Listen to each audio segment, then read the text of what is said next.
Ano nga ba talaga ang acne conglobata? So according sa mga pag-aaral at dermatologic consensus, ang acne conglobata ay isang rare at severe form ng nodulocytic acne ng acne vulgaris or your common acne. So yung mga patients na may acne conglobata, meron silang numerous comedones, cysts, nodules, abscesses, and interconnecting sinus tracts. So yung mga common sites na naaapektuhan ng acne conglobata ay yung ating trunk, buttocks, and also the face area. And usually, ang pinaka-common na naapektuhan ay mga lalaking pasyente in their third and fourth decade. So pwede itong lumabas sa isang pasyente na totally clear of any acne or sobrang konti lang yung acne. So ang tawag dito ay de novo acne conglobata, or pwede rin itong mangyari as a part of worsening of a person with existing acne. And parte din ito ng acne fulminans, acne conglobata, and hidradenitis suppurativa spectrum na sometimes kinoconsider na neutrophilic or autoinflammatory dermatosis. So usually guys, ang acne conglobata, although rare siya, isa sa karakteristik ng acne conglobata ay medyo resistant siya sa ating mga acne treatments or hindi siya masyadong nagre-respond sa ating mga acne treatments kumpara sa ibang klaseng mga acne type. So Doc, bakit hindi masyadong nagre-respond ang acne conglobata sa mga acne treatment? Number one guys is because of deep-seated inflammation. Ibig sabihin, masyadong malalim yung inflammation ng acne conglobata kumpara sa other acne types. Kasi guys, yung mga nodules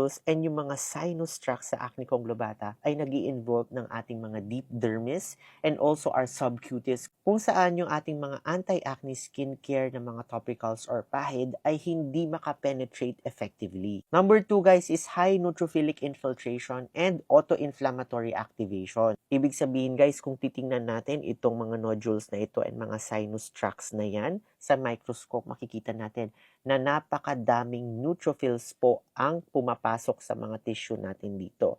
And pag nagkaroon po ng madaming neutrophils sa ating balat na pathologic, napaka-destructive po niyan and napaka-inflammatory po niyan. And sometimes yun po talaga nagkakos na hindi sila mag-respond sa ating mga treatments. And also guys, it involves overexpression of your interleukin-1, tumor necrosis alpha, and also neutrophilic chemokine. May mga studies po na nagpapakita na yung mga pasyenteng ito ay nagkakaroon ng innate immune dysregulation, especially in monogenic autoinflammatory conditions kagaya ng PAPA and SAPHO syndromes. Number three guys is biofilm formation in the sinus tracts. So makikita natin guys sa mga sinus tracts na ito, yung ating Cutibacterium acnes and also other bacteria ay nagpo-form po ng biofilm. And usually ang mga biofilm na ito ay napaka-resistant sa antibiotics and immune clearance. So yung sinasabi nating biofilm guys, imagine nyo yung mga microorganisms nagkukumpul-kumpul, nagmi-meeting-meeting sila together to form a protective community of microorganisms, in this case bacteria. Nagsistick sila together and they're usually embedded or nakabaon sila sa isang self-made matrix that is composed of slime-like substances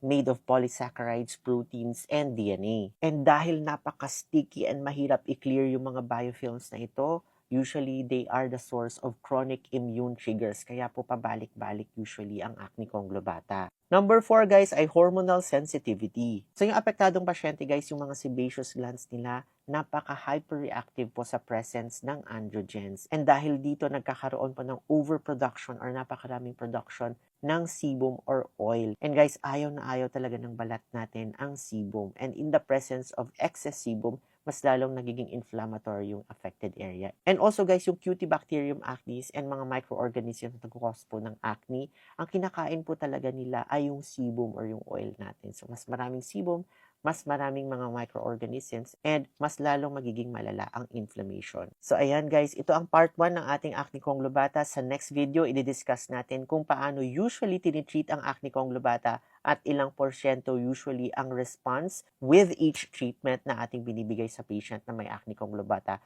sa ating next video. So if you want to learn more about acne conglobata and other acne conditions, click the follow button so you get updated and research-based contents about acne. Alright guys, for more acne tips, follow me and Basta Acne DMD. Bye!